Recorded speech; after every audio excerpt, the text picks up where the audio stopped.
सा लैब के point of view से साइकोमोटर डोमेन को क्विज और असाइनमेंट में जस्टिफाई करना मुश्किल हो जाता है। तो कॉग्निटिव और जो अफेक्टिव डोमेन है वो आपकी क्विज और असाइनमेंट के थ्रू जस्टिफाई हो सकती है। तो lab performance, lab report and demo and viva, और इसके साथ कुछ प्रोजेक्ट्स भी होते हैं हमारे। बस ये होती हैं कुछ असेसमेंट टूल्स होते हैं इसके आपके लैब के। अब कुछ चीज़ें मैंने आपसे पहले पूछनी है सी एल ओज़ के हवाले से। मैं शुरू करूँ, सी एल ओज़ आपके टीचर खुद डिज़ाइन करते हैं, खुद बनाते हैं? स्टेटमेंट जो सी एल ओ की स्टेटमेंट होती है वो टीचर खुद बनाता है? जी सर, खुद बनाते वो हैं। किसी बोर्ड से अप्रूव भी होती हैं? सर अभी हम लोगों ने जो पेपर वर्क किया है तो उसको हमने अप्रूव कराना है, बीओएस से फिर होगा, फिर यूएफ से होगा, फिर वो सारा प्रोसेस। इसका मतलब ये है कि जो एक दफ़ा टीचर ने सी एल ओ बना दिए वो लॉक हो गया? लॉक हो गया सर। ठीक हो गया। और मैपिंग? मैपिंग भी सर हमने कर दी है पीएलओ के ऊपर, क्योंकि पी आपके एल ओ इंजीनियरिंग के 12 होते हैं, हमारे सीएस के 10 है। 10 होते हैं। डिफरेंट है हमारा। ठीक, और वो भी आपके एक स्टैंडर्ड सेट हैं? स्टैंडर्ड सेट है सर। ठीक हो गया।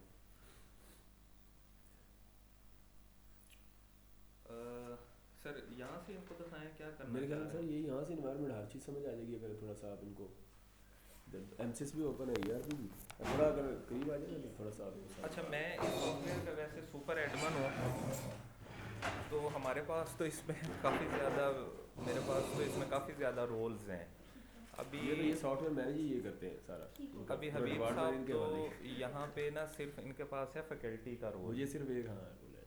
तो मेरे पास तो यहाँ पे हैं बहुत सारे roles. Academic management system basically electrical department की एक प्रॉपर्टी कह लें या उसकी है ये। कॉपीराइट है आपका। हाँ जी। ठीक है। तो इसमें मैम हमारे पास ना अभी ये जो आपको मॉड्यूल नज़र आ रहा है ना, ये है सिर्फ रिज़ल्ट बनाने तक। सी एल ओज एंटर करना, मैपिंग करना, lecture plan, assessment, weightage set करना और रिज़ल्ट तक पहुंचना। ऐसे ऐसे थैंक यू। अच्छा, इसके साथ हमारे पास जो चीज़ें चल रही हैं, स्टूडेंट की रजिस्ट्रेशन ऑनलाइन चल रही है, ठीक है। स्टूडेंट के लॉगिन्स बने हुए हैं, वो अपना लॉगिन करते हैं, वो अपना इंटरफेस ओपन करते हैं, रजिस्ट्रेशन वहाँ से करते हैं। जो मार्क्स, जो असेसमेंट्स टीचर यहाँ से क्रिएट करते हैं स्टूडेंट को, वो खुद ब खुद चीज़ें नज़र आनी शुरू हो जाती हैं, जो मार्क्स भी एंटर होते हैं। दूसरी बात यह है कि मेंटोरिंग होती है, एक मेंटोरिंग सेशंस होते हैं आपके? जी सर, ट्यूटोरियल सेशंस हम उनको कहते हैं। अच्छा, मेंटोरिंग होती है बेसिकली सेमेस्टर के एंड पे। अच्छा। एक आपके पास होती है कोहॉर्ट लेवल केपीआईज और इंडिविजुअल लेवल केपीआईज, इसका तो आपको अंदाज़ा जी होगा सर, ना। बिल्कुल है।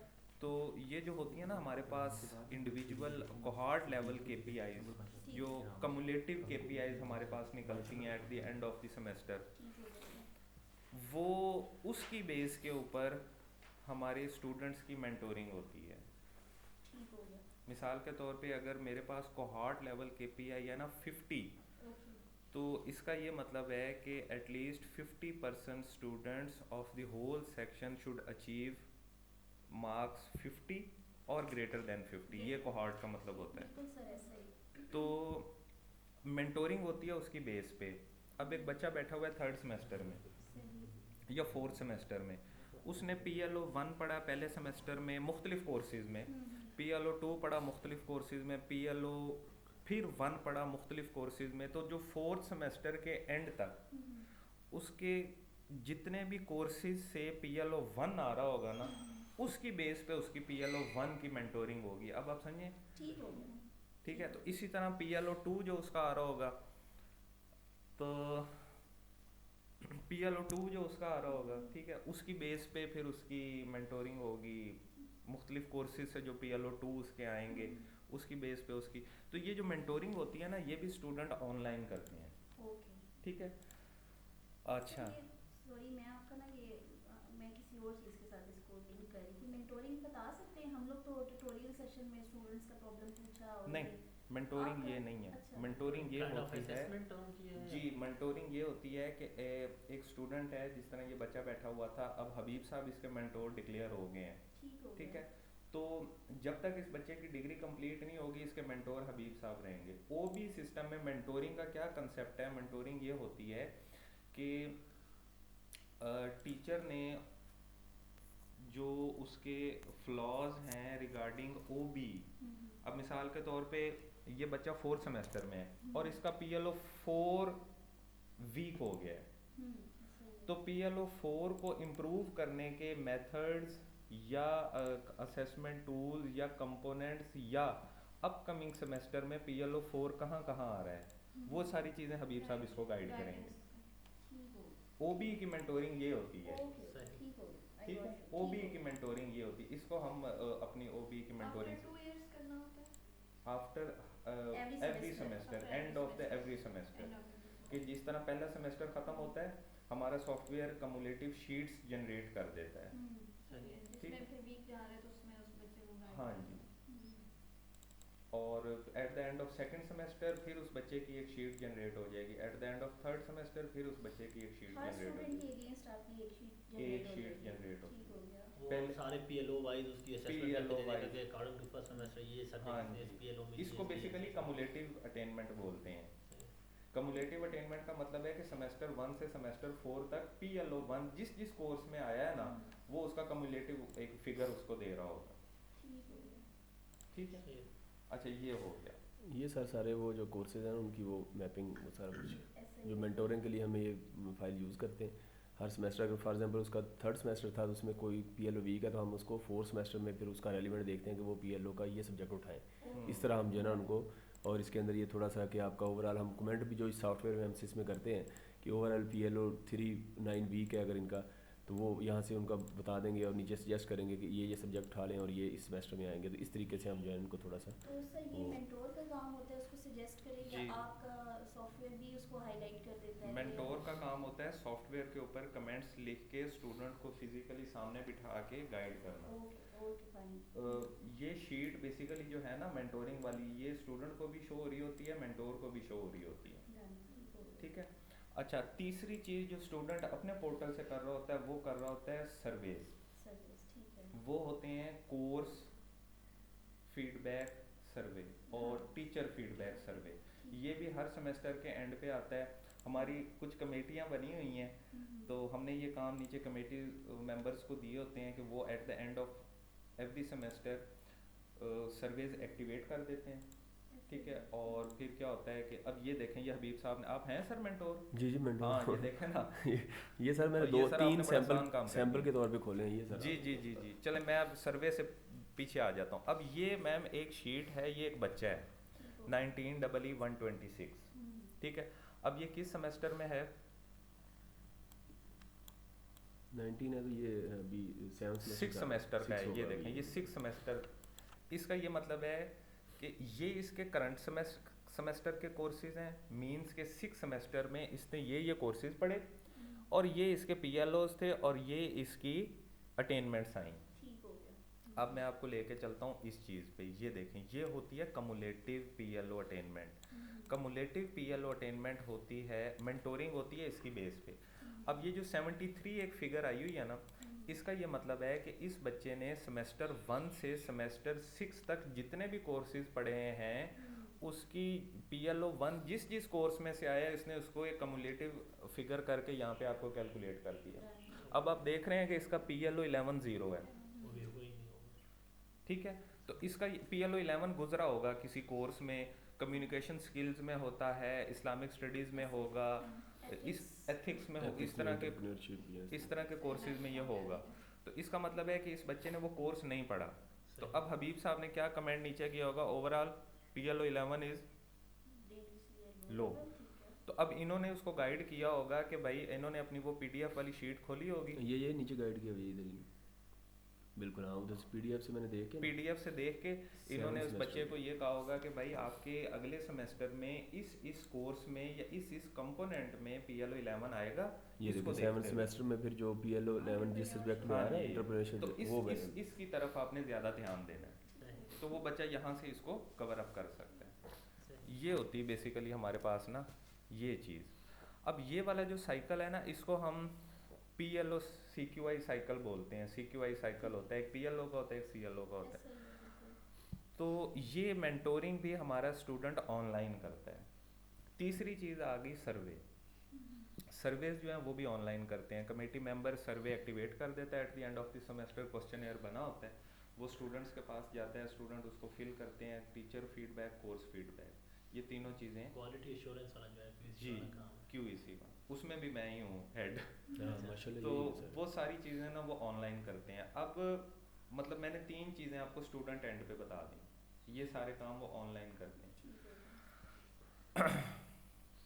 इसके अलावा मैम इसमें अटेंडेंस अभी हमारे पास नहीं है, क्योंकि अटेंडेंस हमारा बहुत ज़्यादा कंसर्न नहीं है। अभी हमारा कंसर्न थोड़ा सा है ज़्यादा OB का। इसमें सारा मॉड्यूल हमारे पास सर्वेज, मेंटोरिंग और result creation, result forwarding channel. Result forwarding channel ये होता है कि टीचर ने रिजल्ट बनाया, सबमिट करके चेयरमैन को भेजा, चेयरमैन ने अपना पोर्टल ओपन किया, अपने पोर्टल से उसका सारा रिजल्ट देखा, ठीक है, तो चेयरमैन फॉरवर्ड कर देगा कंट्रोलर एग्जामिनेशन को अपने पोर्टल से।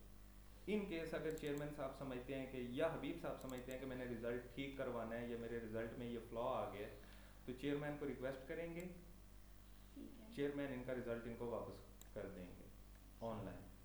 प्रिंटिंग प्रोसेस हमारा लास्ट प्रोसेस है।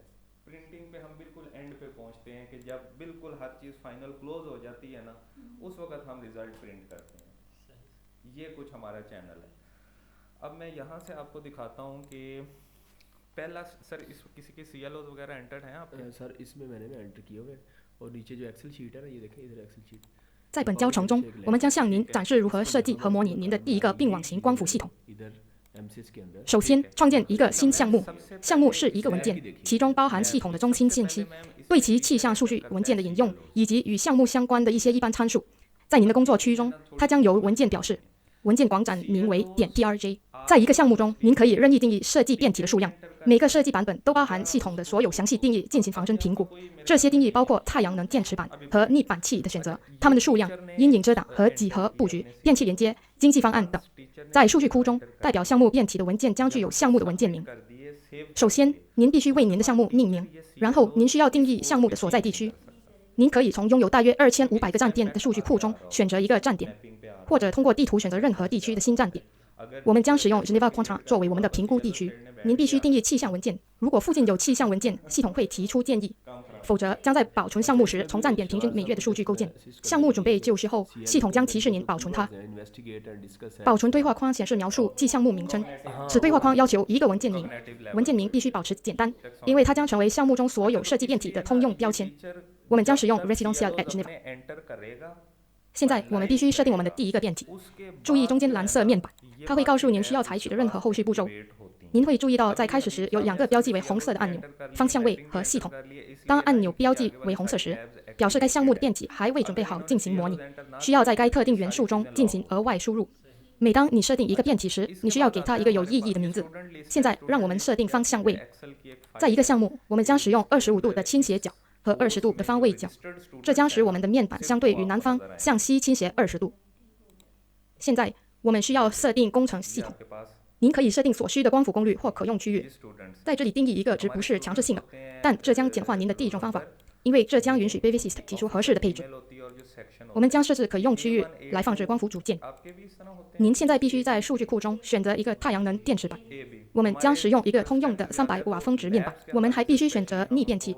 Bavisys 建议合适的逆变器功率，我们将使用7.5千瓦特逆变器。现在 Bavisys 建议系统的完整配置，在我们的例子中，这包括一个逆变器以及2排15块光伏板。如果您收到红色错误消息，这说明系统存有错误，您必须更正错误，否则您无法执行模拟。如果出现橙色消息，这是一个警告，定义可以被接受，但不是最佳的。一旦没有红色消息， Bavisys 已准备好执行模拟。我们点击进行仿真按钮，模拟立即运行。此对话框显示模拟参数及其结果的小摘要，报告中收集了有关模拟参数聚集。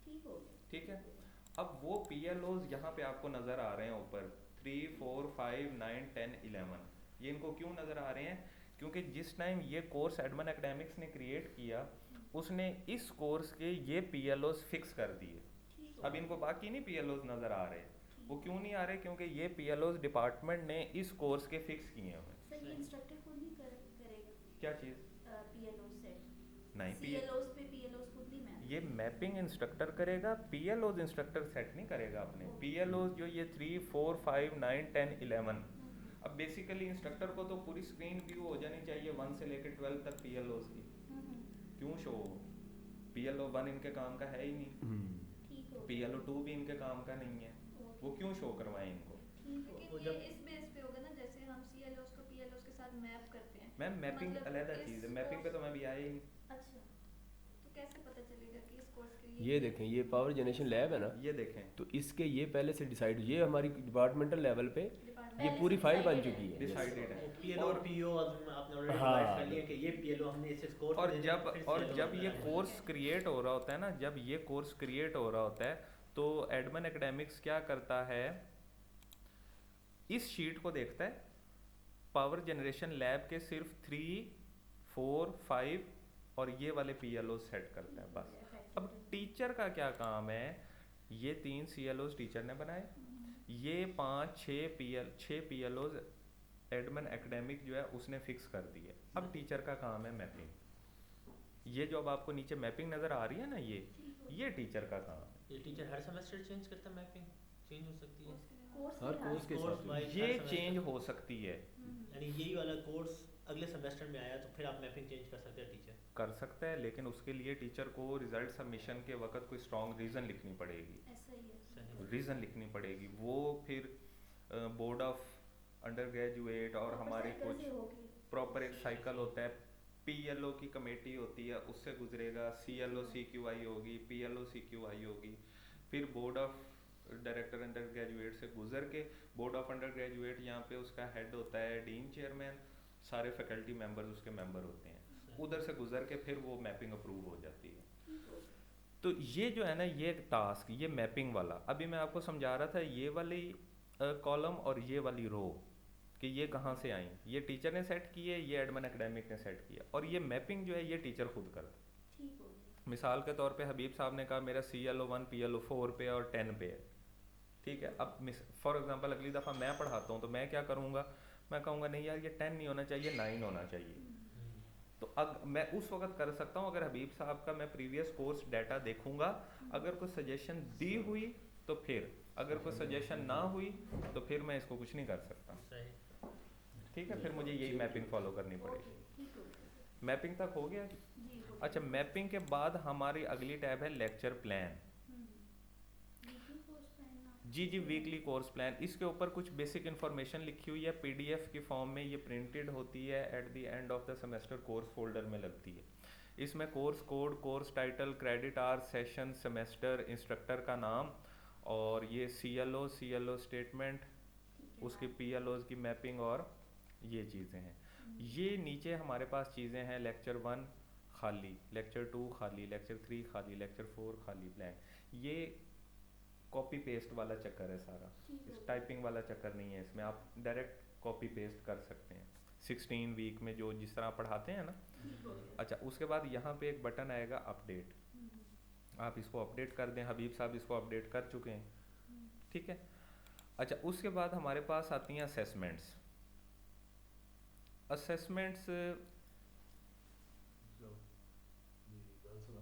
अच्छा, असेसमेंट ये क्रिएट नहीं कर सकते।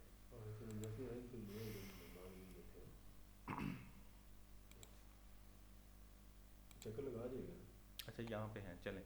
थ्योरी में ना मैम OB सिस्टम में एक चीज़ होती है, इस सिस्टम को हमने रिस्ट्रिक्ट किया हुआ है। आप देखें कि यहाँ पे आपको ये अब लैब है, लैब में मैं असेसमेंट में गया हूँ तो यहाँ पे मुझे क्रिएट न्यू का बटन नज़र आ रहा है, ठीक है। लेकिन जब मैं ये थ्योरी वाले पोर्शन में असेसमेंट में गया हूँ ना, मुझे यहाँ पे क्रिएट न्यू का बटन नहीं है नज़र आ रहा। क्यों? वो इसलिए कि OB सिस्टम में जब 2 टीचर एक ही कोर्स पढ़ा रहे होते हैं तो उनकी नंबर ऑफ असेसमेंट्स सेम होनी चाहिए। मिसाल के तौर पे अगर इन्होंने 2 असाइनमेंट्स ली हैं तो मुझे भी 2 असाइनमेंट्स लेनी चाहिए। अगर इन्होंने 4 क्विज़ लिए हैं तो मैंने भी 4 क्विज़ ही लेने हैं। रिवायत कुछ इस तरह की है कि ये 4 क्विज़ ले लेते हैं, मैं 2 असाइनमेंटें ले लेता हूँ, डिफरेंट हो जाती है। असेसमेंट कंपोनेंट्स चेंज हो जाते हैं, बच्चे क्लेम करते हैं कि जी उस सेक्शन में तो 2 क्विज़ हुए, 4 क्विज़ हुए, तो हमारी तो 2 असाइनमेंट ही हुई हैं, ठीक है। तो फिर उनको थोड़ा ओबी हवाले से एज मिल जाता है।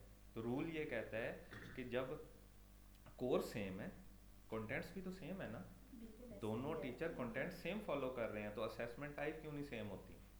तो इस चीज़ को हमने रिस्ट्रिक्ट करने के लिए यहाँ पे क्या किया कि जो दो टीचर पढ़ा रहे होते हैं ना एक कोर्स, उसमें से किसी एक टीचर को हम कोर्स इंचार्ज सेट कर देते हैं इसके अंदर। तो जो कोर्स इंचार्ज होता है वो क्या करता है कि असेसमेंट्स कोर्स इंचार्ज क्रिएट करता है, वो एक ही दफ़ा क्रिएट होंगी। जो कोर्स इंचार्ज, मैं मिसाल के तौर पे अपनी असेसमेंट्स क्रिएट करूँगा, assignment 1, assignment 2, assignment 3, quiz 1, quiz 2, mid final, इनके लिए भी सेम वही होंगी। ये अब मेरे कोलीग टीचर हैं, ये क्या करेंगे कि ये असेसमेंट क्रिएट नहीं कर पाएंगे, ये सिर्फ मार्क्स एंटर करेंगे अपने स्टूडेंट्स के। बात फॉलो होगी? ठीक हो गया। हाँ, वो सिर्फ अपने स्टूडेंट्स के मार्क्स एंटर करेंगे। अब मैं लैब में आपको लेके चलता हूँ, क्योंकि ये तो फैसल नदीम है ना इसका थ्योरी इंचार्ज, कोर्स इंचार्ज, अब वो आ गए फैसल मसूद। चलें हम लैब में चलते हैं। अच्छा, इसमें मैम ये देखें क्रिएट न्यू, क्रिएट न्यू में ना अब आपके पास ये असेसमेंट टाइप्स होती हैं जो हमारे पास लैब में यूज़ होती हैं। ठीक हो गया। Lab quiz, lab assignment, design project, lab presentation, mid report, final, ये चीज़ें। ठीक है, ठीक हो गया। अब यहाँ पे इन्होंने ये अपनी असेसमेंट्स क्रिएट की हुई हैं। लैब परफॉर्मेंस 140 मार्क्स की, लैब रिपोर्ट 70, एंड वाइवा 50 और CEP कम्प्लेक्स इंजीनियरिंग प्रॉब्लम 20। जब ये टीचर असेसमेंट क्रिएट कर लेता है ना, फिर असेसमेंट के अंदर क्वेश्चंस क्रिएट होते हैं। ये क्वेश्चंस, अब ये असेसमेंट कौन सी थी, ये है लैब परफॉर्मेंस 1, और इसका क्वेश्चंस किस तरीके से क्रिएट करने हैं। अब ये इन्होंने कोई स्टेटमेंट लिखी हुई है, स्टेटमेंट को बताना है कि किस PLO पे मैप हो रहा है ठीक है। और उसके मार्क्स कितने हैं। ठीक है। ठीक है, इसी तरह इन्होंने क्वेश्चन 2 क्रिएट किया, उसकी स्टेटमेंट लिखी, किस PLO पे जा रहा है और उसके मार्क्स लिखे। तो सेम इन्होंने ये प्रैक्टिस सबके साथ की। अब ये लैब रिपोर्ट है, तो लैब रिपोर्ट में इन्होंने ये दो क्वेश्चंस क्रिएट किए, दोनों PLO 10 से करके उसको 35-35 नंबर कर दिया। आप इसको एडिट और डिलीट भी कर सकते हैं। अच्छा, जब आपके सारे क्वेश्चंस क्रिएट हो जाएंगे, उसके बाद आपने जाना है एंटर मार्क्स में। ये अब आपके ये देख रहे होंगे कि लैब परफॉर्मेंस 1 है, ठीक है। इसमें हम पीछे दो क्वेश्चंस क्रिएट करके आए थे 70-70 नंबर के। ठीक है, तो यहाँ पे ये अपनी ये भी कॉपी पेस्ट वाला चक्कर है, इसमें मैनुअल एंट्रीज नहीं है। अगर आपके पास इस सीक्वेंस में एक्सेल की लिस्ट मौजूद है ना, तो आप पूरी रो वहाँ से उठा के इधर पेस्ट कर एक्सेल पे ना मैंने बस इसी को देखें बना के ये सर ये दूसरा, ये इसमें देखे मैंने वो प्रॉपर उसी हाँ। तरह किया हुआ था कि कॉपी पेस्ट करके। अगर मिसाल के तौर पे मैं Easy हो आपको जाए। ये एक डेमो दे दूँ ना, यहाँ से कॉपी जी, और पेस्ट, ऐसे हो जाए। ठीक है, सेव नहीं करते इसको, मैं इसको बंद कर देता हूँ, बिल्कुल। सेव नहीं करते। ये देख, कॉपी पेस्ट आप इजीली करके अपडेट। अच्छा, इस तरीके से आपके सारे मार्क्स एंटर हो जाएंगे। जितने आपने क्वेश्चंस क्रिएट किए हैं उसके अगेंस्ट 35-35 मार्क्स क्रिएट हो जाएंगे। ये देखें, ये 25-25 के 2 क्वेश्चंस आपने क्रिएट किए हुए थे इसके अंदर। ये देखें 25-25 के 2 क्वेश्चन, ये ठीक हो गया। ठीक है। अब ये जो सर, 25-25 की चीज़ है कि आप जब असाइनमेंट क्रिएट करते हैं तो ये स्टूडेंट्स को वहाँ पे भी शो हो रही होती है बिल्कुल होती है। assignment, और वो अपलोड करने का उनके पास कोई ऑप्शन होता है या वो नहीं, नहीं, हैंडरिटन नहीं, आपको नहीं। सबमिट कराएंगे या इसके अंदर असाइनमेंट अपलोड नहीं हो रही, ये जस्ट मार्क्स एंटर हो रहे हैं। इसमें आप ये ना समझें कि टीचर यहाँ से कोई चीज़ अपलोड कर रहा है और स्टूडेंट वहाँ से डाउनलोड कर रहा है, वो चीज़ इसमें नहीं है अभी। ठीक है। वो चीज़ इसमें कुछ भी नहीं है। हाँ, ये कंपोनेंट जो क्रिएट इन्होंने किए हैं, असेसमेंट्स क्रिएट किए हैं, ये स्टूडेंट को शो होती हैं।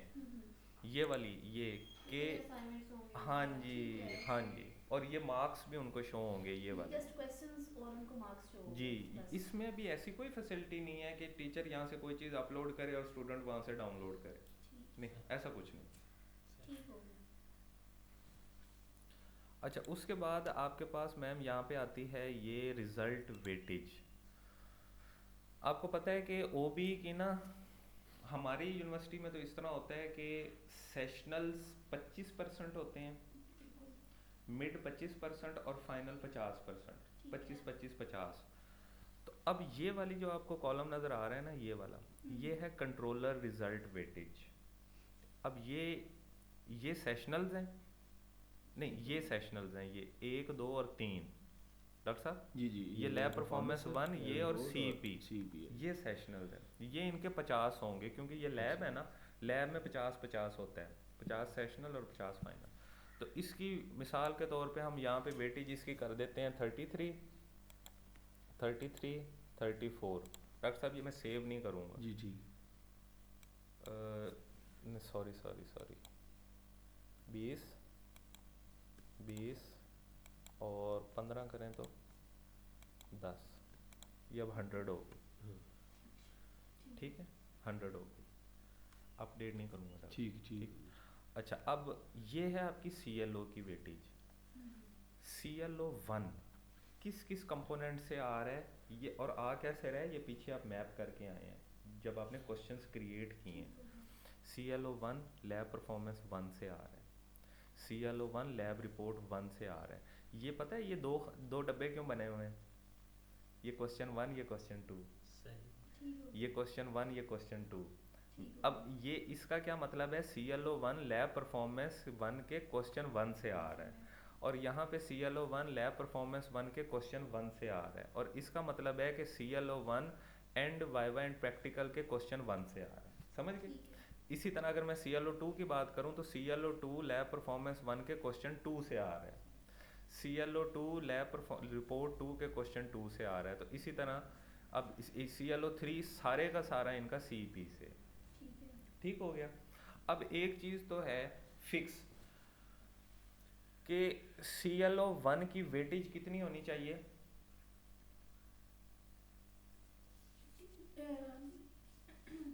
CLO 1 पूरे CLO 1 की वेटेज इसकी 100 होनी चाहिए पूरे कोर्स। अब ये देखें ना कि इन्होंने जो मैपिंग की है ना, CLO 1 3 असेसमेंट से इन्होंने उठाए हैं CLO 1, तो जो इन्होंने वेटेज देनी है ना टोटल CLO 1 की, वो यहाँ पे 100% करनी है। ताकि वो उसको 50% शेयर करें तो 50% वो कोड नहीं, इसमें क्लियर वाला कोई चक्कर नहीं है। देखें CLO 1 CLO 2 CLO 3 ये तीनों CLOs आपके पूरे कोर्स से आ रहे हैं ना, पूरे कोर्स से आ रहे हैं। अब वो टीचर ने क्या किया कि टीचर ने CLO 1 को कुछ इन कंपोनेंट से ले लिया, CLO 2 को इधर से ले लिया, और CLO 3 सारा CP से ले लिया। लेकिन CLO 1 2 3 पूरे का पूरा इम्पैक्ट जो है या पूरी की पूरी जो उसकी वेटेज है पूरे कोर्स के ऊपर वो 100% होनी चाहिए। CLO 1 की 100%, CLO 2 की 100 और CLO 3 की 100। ठीक है। अच्छा अब इसकी फॉर एग्जांपल मैं यहाँ पे दे देता हूँ 33 33 34। अब ये देखें ऊपर 33 ये इसकी 100 होगी, 100 हुई तो उसने ग्रीन कर दिया। ठीक है। अब इसी तरह यहाँ पे 33 33 34 उसने ग्रीन कर दिया। 10 10 10 10 10 20 और 30 100 कर दिया उसने। ये जो CLO की वेटेज होती है ना, ये ऊपर पड़े OB result weightage, OB result weightage, ये आप चीज़ ज़हन में रख लें। OB रिजल्ट वेटेज हर CLO की हर कोर्स के लिए 100% होगी। अब ये OB वेटेज है ना, कोर्स कौन सा है डॉक्टर साहब? ये power generation lab. CLO 1 OB weightage इस कोर्स के लिए 100% होगी। जितने भी CLOs होंगे 1 2 3 4 5 अप टू 100, हर CLO की वेटेज इंडिविजुअल वेटेज 100 होगी। फिर इसका फर्दर वो स्टूडेंट की मार्किंग से निकलेगा कि स्टूडेंट ने जो मार्क्स हाँ दिए तो जी, उसके अकॉर्डिंगली परसेंट CLO 1 पास कर रहा है कि नहीं कर रहा। वो यहाँ से निकलेगा, यहाँ से। ये जो इन्होंने लैब परफॉर्मेंस 1 में इसको 33% दे दी ना, तो वो देखेंगे कि लैब परफॉर्मेंस 1 में कितने अगर तो बहुत अच्छी परफॉर्मेंस है बच्चों की, तो हो सकता है डॉक्टर साहब इसको यहाँ पे 40 कर दें, इसकी वेटेज बढ़ा दें, तो बच्चों के ऊपर हो जाएगा। ये टीचर के ऊपर डिपेंड कर रहा होता है कि टीचर किस कंपोनेंट को कितनी वेटेज देना चाह रहा है। सर ये वाला जो आपका इंटरफेस है ये हर स्टूडेंट के अगेंस्ट ही खुलेगा? हाँ जी, नहीं हर स्टूडेंट के अगेंस्ट क्यों, सॉरी ये कोर्स का है। अच्छा ये कोर्स का ठीक ये है। कोर्स का है, ये हर स्टूडेंट के अगेंस्ट नहीं ठीक है। ओपन ये होगा। आपने यहाँ सेट कर दिया, फिर स्टूडेंट असेसमेंट में जाएंगे, वहाँ जो मार्क्स करेंगे उसके इसके ठीक अकॉर्डिंगली वो होगा, सारे सही मार्क्स होगा। चलते इसके जाएंगे। अकॉर्डिंगली सारे मार्क्स चलते ठीक जाएंगे। होगा। मार्क्स तो आपने एक दफ़ा एंटर कर दिए, मार्क्स तो वो है ना, अब डॉक्टर साहब की मर्जी है कि वो एंड बाय 200 नंबर का ले लें, ठीक है। ले सकते हैं। उसकी वेटेज 100%। वेटेज उसकी आप 100% में से, अब ये देखें, अब इसकी वेटेज इन्होंने 34 रखी हुई है, ये हमारे पास है ना एंड सेमेस्टर, ठीक है। तो 34 CLO1 की, 34 CLO2 की, ये देखें। ठीक है। बेशक पेपर लेने को तो आप 1000 नंबर का ले लें, बिल्कुल। ठीक है। लेकिन वेटेज OB की आपने कितनी रखनी है, या दूसरा ये वाली वेटेज, टोटल वेटेज उसकी, रिजल्ट की वेटेज, ये दो अलग-अलग हैं। ये रिजल्ट की वेटेज है, ये कौन सी वेटेज है जिससे उसका ग्रेड बनता है, एग्जैक्टली। ABCD, A+B+, क्यों जैसे डॉक्टर साहब? हम ना, हम भी सर सेशनल की 25% रखते हैं ना, तो लैब्स हम लोग 100 मार्क्स की ले लें, ले लें, तो लेकिन वेटेज उसकी 25 वेटेज 25 है। ठीक हो जिस तरह मैंने पीछे 140 मार्क्स लिखे ना, 40 लैब से हाँ। 10 की तो 140 थे मेरे, लेकिन इधर आगे वो हो जाएगा। 100 से जो है बिल्कुल। जी, ठीक जी। हो गया, ठीक हो गया जी। ठीक हो गया।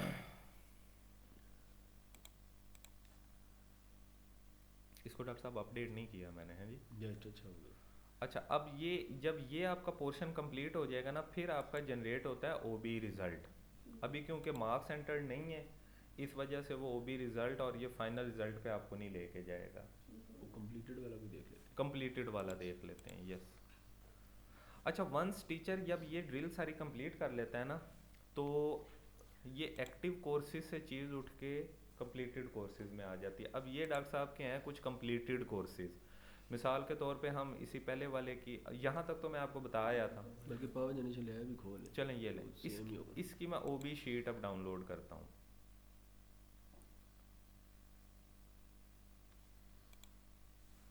ये ले मैम, ये इसकी है OB शीट।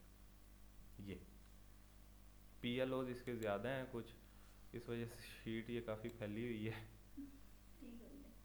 ठीक है। ये वो मार्क्स हैं जो टीचर ने एंटर किए थे, ठीक हो गया। ठीक है। अब अगर सब इस वाले को देखें, ये है PLOs, PLO नंबर नज़र आ रहे हैं, PLO 3, 4, 5, 9 और 10। ठीक है। ये है असेसमेंट टाइप, सॉरी ये है CLOs, ये वाले, ये CLOs के PLO 3 पे कौन कौन से CLOs मैप हैं। PLO 3 पे आपका CLO 1 और CLO 3, PLO 4 पे CLO 3, PLO 5 पे CLO 2, 9 पे 3 और 10 पे 3। उसके बाद नीचे क्या चीज़ आपकी आ जाएगी, ये।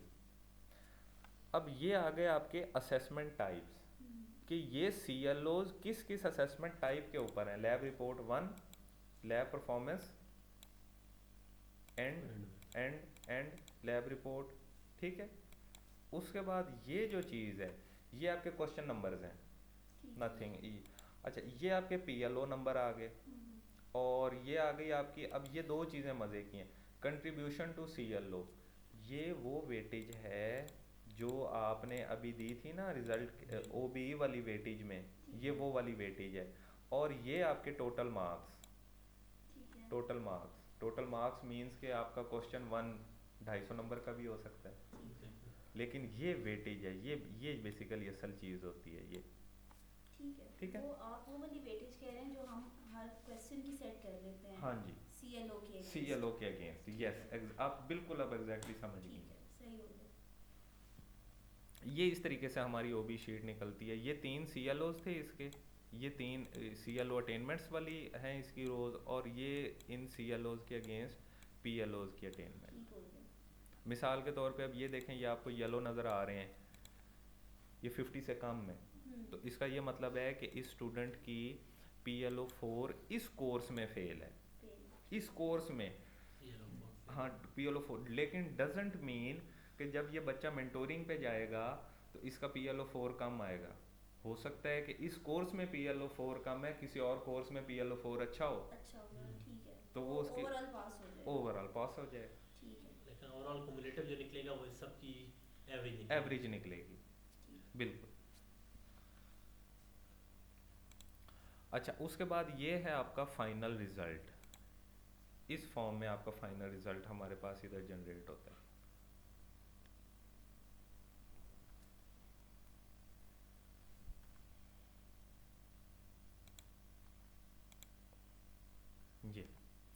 ऊपर कुछ बेसिक इन्फॉर्मेशन, ठीक है, कोर्स का नाम, कोर्स इंस्ट्रक्टर का नाम, सेमेस्टर और कोर्स कोड, क्रेडिट आर, ये ग्राफ है हमारा, ठीक है।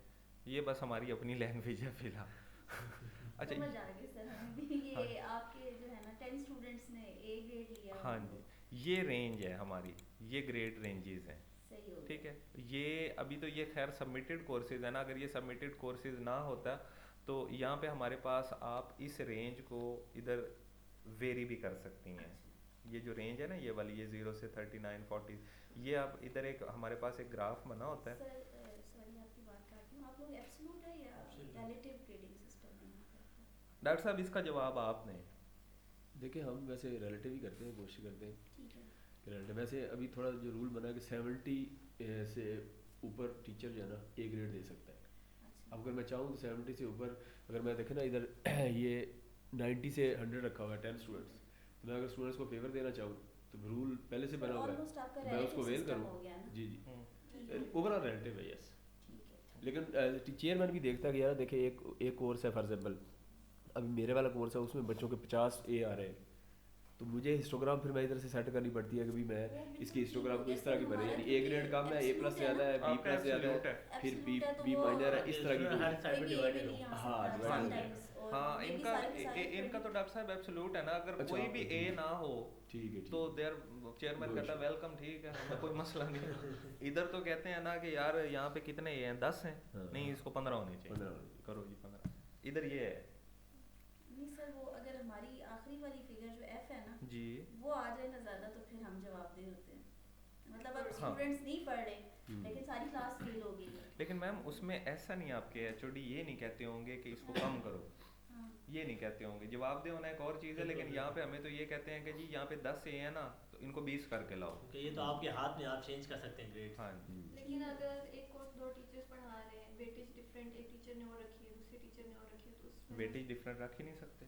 नहीं, Same। जैसे अब 70 से आप कह रहे हैं ग्रेडिंग कि स्कीम जो है, ग्रेडिंग स्कीम कहें, हाँ, ग्रेडिंग स्कीम दोनों टीचर्स की सेम होगी। सेम Same हो आपस में कंसल्ट करके वो करेंगे। ये जो कोर्स इंचार्ज वाला है ना काम, course incharge grading scheme set होगी।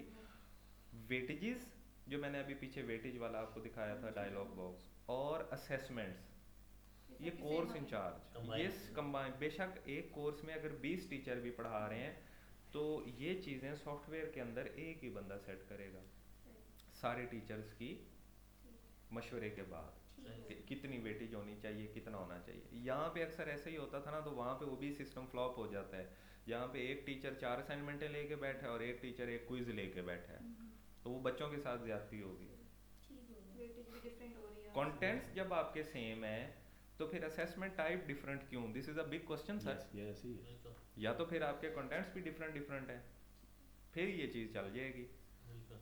ये सर अभी इस सेमेस्टर से हमारे भी डिपार्टमेंट में ये चीज़ हुई है कि हमारे डॉक्टर वजीर हैं, जी, तो उन्होंने इस चीज़ को इम्प्लीमेंट किया है कि 2 टीचर्स अगर एक कोर्स पढ़ा रहे हैं हाँ। तो फिर असेसमेंट्स भी और सब कुछ सेम होना तो चाहिए। होना भी है। ऐसे ही चाहिए, रूल यही कहता है आपका कि असेसमेंट सेम रखनी है, डिफरेंट नहीं रख सकते। है ना, मिड से पहले 2 होनी चाहिए और मिड से बाद 2, मतलब उसकी ना उसकी हमारी वो आप बेशक वो बिल्कुल जब बिल्कुल सेमेस्टर पास आउट हो रहा है तब आप 4 उसको ले असाइनमेंट लें, ले लें, वो हमारी कोई रिस्ट्रिक्शन नहीं है ऐसे। अभी नहीं है। हम लोग ने ये फॉलो किए हुए ट्रेंड कि हम कोशिश ये करते हैं कि मिड से पहले 2 चार असाइनमेंट होने 2 चाहिए। क्विज कर लें, मिड के तो बाद वो कर लें, हमारी ताकि NCERT की टीचर requirement है। स्टूडेंट्स वो- पे इतना बर्डन भी ना आए। NCERT की एक्रेडिटेशन अच्छा। बॉडी की रिक्वायरमेंट है, एटलीस्ट 4 क्विज 4 असाइनमेंट्स होनी चाहिए आपकी। अच्छा अच्छा अच्छा। हम तो वैसे 2 मेरे ख्याल असाइनमेंट्स सर आपके पास स्टूडेंट्स बहुत ज़्यादा होते हैं तो इवैल्यूएट हाँ, करना यस, भी काफ़ी मुश्किल होता है जी। हमारा इंफ्रास्ट्रक्चर ज़रा अभी छोटा है तो मैं 100 से ऊपर स्टूडेंट्स अलाउ नहीं है, तो हम 2 सेक्शंस बनाते हैं उसका 50-50। 50-50। तो उसमें स्ट्रेंथ पूरी 50-50 की होती है या कोई बीच में छोड़ छाड़ जाते सर, हैं, छोड़ कोई छाड़ डिसकंटिन्यू ऑफ स्टडी हो जाते हैं, कुछ छोड़ जाते तकरीबन होते हैं, फिर आहिस्ता आहिस्ता जब सेकंड सर इसलिए हम 110 तक लेते हैं तो 10 कर रहे हैं हैं, वो छोड़ के जाते बन हैं। जाता है 10 का। ठीक हो। इस दफ़ा स्ट्रेंथ पूरी होगी आपकी सर। या कोई मसला तो नहीं हुआ? सर बहुत हमने तो आखिर मैं शुरू में ही पहले महीने में हमारे क्लोज हो गए थे एडमिशन सीएस में। अच्छा, बहुत स्टूडेंट्स थे। सीएस यहाँ पे भी टॉप पे ही CS आई है। है। एआई भी है, सर जब से कोविड के बाद से सर ये सीएस वो टॉप पे जा रहा हमारे है। 3 सेक्शन है, 2 सीएस के हैं और एक एआई का सेक्शन है, तो तीनों में स्ट्रेंथ अराउंड 55 ऐसे कुछ है। बाकी डिपार्टमेंट्स का मेरा इशू हो रहा है सर काफ़ी इलेक्ट्रिकल बहुत काफ़ी इशू है ज़्यादा। सर इंजीनियरिंग का बहुत नुकसान जा रहा है। आप लोग फैकल्टी मेंबर हैं ना जी सर, इधर, faculty। आपको अब टास्क क्या मिला है? सर हमने एक्चुअली मैं इसकी कोऑर्डिनेटर हूँ, तो अभी तो फ़िलहाल हमने जब इनिशिएट किया तो सबसे पहले मैंने ना हम लोगों ने बैरिया विज़िट किया था, और बैरिया में जाके मुझसे पूछा कि वो भी होता है कि आप लोगों ने CS में इसको इम्प्लीमेंट किया तो किस तरह से लेकर चलें। फिर हमने अपने डिपार्टमेंट की एक ट्रेनिंग कराई थी OB से रिलेटेड। फिर सेकेंडली हम लोगों ने जो है ना, मैंने सब टीचर्स फैकल्टी मेंबर से ना उनकी ये कोर्स आउटलाइंस ले ली थी, OB बेस्ड आउटलाइंस ले ली। फिर उसके बाद उनकी PLOs पे मैपिंग जो है ना, एक एक्सेल शीट जनरेट की जिसके ऊपर उन्होंने PLOs ट्रेनिंग को करवाई थी कैसे मैपिंग करते हैं, मैपिंग कैसे PLOs करते कैसे डिजाइन करते हैं, PLOs क्या हैं। अब थर्ड फिर हमारा उसके ये है objectives कि क्या अब होते हमने हैं सारे। बीटा वर्जन इसका टेस्ट करना है इस फाइनल एग्जाम में ना। हर टीचर को कहना है कि आप एटलीस्ट 2 क्वेश्चंस ऐसे बनाएं जो CLOs पे आते हैं, वो 2 CLOs को कवर करें। फिर नेक्स्ट में अब हमारा जो टास्क है कि ऑब्वियसली जब हम शिफ्ट होंगे OB सिस्टम पे तो हमें कोई मॉड्यूल भी चाहिए। तो वो हम देखना चाह रहे थे कि आपका, मेरे पास एक टीचर आई थी जो कि शायद किसी इंग्लिश डिपार्टमेंट से थी और UET से गई हैं। तो कह रही थी कि आपका ना वेब का जो सिस्टम है उसमें एक स्टूडेंट का CLO बैठ के एंटर करो, फिर PLO एंटर करो, फिर वो सारा मैनुअल है, तो आप ना काइंडली इसको UET के उसके स्टाइल पे कर दें। तो हमने कहा ठीक है, इट वाज यही चीज़ मैं पूछना चाह रहा हूँ कि क्या ये आपको टास्क मिला है कंप्लीट, मतलब ये आपने डिज़ाइन करना है, डेवलप करना है? नहीं करना, हमने अपने IT डिपार्टमेंट को बता देना है कि ये हमारी रिक्वायरमेंट है और आप हमें जो है ना ये डिज़ाइन हम एज अ क्लाइंट उन्हें सारा अपना इंटरफेस समझा देंगे कि अभी हम असेसमेंट फेज पे आ रहे हैं ना, तो असेसमेंट्स कैसे होती हैं जैसे आपने हमें बताया ना, ये सारी रिक्वायरमेंट्स हम अपने बता देंगे IT डिपार्टमेंट को, फिर वो फॉलो करें। तो ठीक वो है। इस तरह से वो डिजाइन सारी करके और उसमें पूरा इंटरफेस समझा देंगे कैसे कैसे कैसे जो कुछ आपने हमें बताया, ठीक है, उसके ठीक है। अकॉर्डिंगली वो फिर उसको मैनेज करेंगे।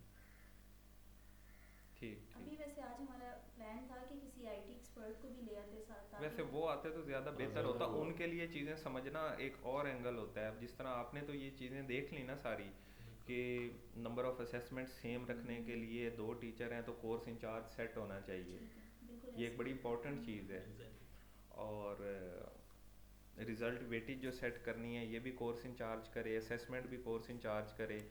अब जितने भी कंस्ट्रेंट होते हैं या डी में जी, IT वाले ही लगाते हैं, yes, जितने भी कंस्ट्रेंट आएंगे yes। अकॉर्डिंगली। या शवार साहब ये को आप flow जो है- डिवाइड कर लें या एक अगली बीटेक शवार साहब से IT एक्सपर्ट्स की रखें या जो भी ना, क्योंकि ये तो सारा इसको देख रहे हैं ना पूरे डिपार्टमेंट। ट्रेनिंग के लिए सर मेरा प्लान है कि सर जी, जी। आप हमें टाइम देंगे अगर हम आपको ट्रेनिंग सेशन के लिए बुलाएं? नहीं डिवाइड करें सर, Evaluation देंगे ना के लिए सर को, सर। क्या मैम टाइम असल में ना टाइम तो देखें, वैसे पैक है इनका। टाइम पैक होता है, लेकिन अगर आप हमारे प्रॉपर चैनल के हाँ, थ्रू हमें कर दो तो इनवाइट ज़्यादा करें अच्छा ना, अच्छा, आपके HOD हमारे HOD को कहें ऑफिशियली, हाँ तो मैं ज़रूर आऊँ। वो बेहतरीन हो जाएगा। चला हम प्रॉपर चैनल के और इनविटेशन हाँ। के through invitation HOD to HOD। Sir हाँ। फैकल्टी मेंबर आपको नहीं इनविटेशन आपके चेयरपर्सन को नहीं भेज सकता, हमारा चेयरपर्सन या डीन ही भेजेगा? वो तो- ये इन्हीं को ही एक्सेप्ट करेंगे। अच्छा, जी। ठीक हो गया। बेहतर होगा ना वो तो। बेहतर हो होगा। गया सर, वो हम क्योंकि मेरी इनको फिर source person इनको वो required- स्लॉट भी मिल जाएगी, वरना हाँ तो इनको जो है ना ओवर बर्डन होते हैं यार हाँ डेली। Okay sir. ये तो अभी कुछ, मैं आज भी सुबह डॉक्टर साहब को यही कह रहा था कि बस ऐसे ही है। तो इजाज साहब आपके उधर होते हैं एडमिन में? सर हम ज़्यादा एडमिन वालों को जानते नहीं हैं। अच्छा अच्छा। वो HR ऑफिस साइड पे ये आपके कंट्रोलर एंड पे ही वो काम कर रहे होते हैं, कोऑर्डिनेटर ही हैं आपके। अच्छा, सही सही। बैक साइड में वेक- बैक में हो गया बैक सर, में हम है। UW में हैं सर। UW। हम यूनिवर्सिटी ऑफ वाह में हैं। अच्छा, College अलग है। University of अलग वाह। है, थोड़ा सा डिस्टेंस वैक हमारे साथ ही है, लेकिन यानी कि Distance है थोड़ा सा। अंडर अवर अम्ब्रेला, बट उनका सिस्टम सेपरेट फॉलो हो रहा है सारा साथ साथ। सर आप अपने फैकल्टी मेंबर को एक कितने क्रेडिट आवर्स देते हैं पढ़ाने के लिए सर? ये तो डिपेंड कर रहा होता है। प्रोफेसर के 3 है सर। कोर्स के हाँ जी। कोर्स का 3 होते हैं, थ्री है, और 3 है, lecture के? लैब के 1 क्रेडिट आ गए। लेक्चरर के होते हैं 12 या 15 अच्छा वो दूसरा पूछ रहे हैं credit Credit load hours work है। लोड। वो फिर होते हैं हमारे लेक्चर के मेरे ख्याल 15 है 12 या 15 इतनी है। 15 है, असिस्टेंट के 12 हैं, एसोसिएट कम के होते 9 जाते हैं, हैं। और या इस तरह करके तरह प्रोफेसर के है। 12 3 से शुरू होते हैं, एसोसिएट के 6 हैं, 6 है, ऐसे ही असिस्टेंट के 9 हैं, 9 है, लेक्चरर ये के 12 हैं, हाँ यस 12 है। और इसी तरह ही है। Sir thank you so much, आप लोगों ने हमें बहुत अच्छा समझाया और टाइम दिया। जी अगर क्योंकि उन्होंने नहीं, हम फिर भी हाजिर हैं। हबीब साहब मेरे तो बड़े प्यारे दोस्त हैं इस डिपार्टमेंट में, तो हमारा एक और तरह का रिलेशन है। लेकिन आप थ्रू प्रॉपर चैनल अगर आप हमें इनवाइट करेंगे तो हम आएंगे ज़रूर आपके पास। वो फिर एक प्रॉपर प्रेजेंटेशन के साथ आएंगे ना, आपको एक मल्टीमीडिया की प्रेजेंटेशन जिस तरह होती है, कुछ आपसे भी हम चीज़ें पूछेंगे कि किस लेवल की प्रेजेंटेशन बनानी है। क्योंकि अब देखें, एक टीचर को एक समझाना एक और चीज़ है और एक डेवलपर को चीज़ बताना एक और चीज़ है। क्यों ना सब? बिल्कुल ऐसे ही, बिल्कुल। तो वो चीज़ें फिर आप हमें बताएंगे तो उस हिसाब से हम आ जाएंगे। Thank you so much sir. इस तरह ERP भी है सर, इनको थोड़ा सा करना है। ERP रहने दें सर, उसमें कंफ्यूज हो जाएंगे, ज़्यादा कॉम्प्लिकेटेड है, वो ज़्यादा कॉम्प्लिकेटेड है। ये मेरे ख्याल क्लियर हो गया जी। जी। उसमें ये इस तरह के चेक्स वगैरह नहीं है ना। हाँ ऐसे ही, वो तो वो थोड़ा सा ज़्यादा बिल्कुल ऐसे ही, ख्याल है। बिल्कुल ऐसे ही। ठीक है।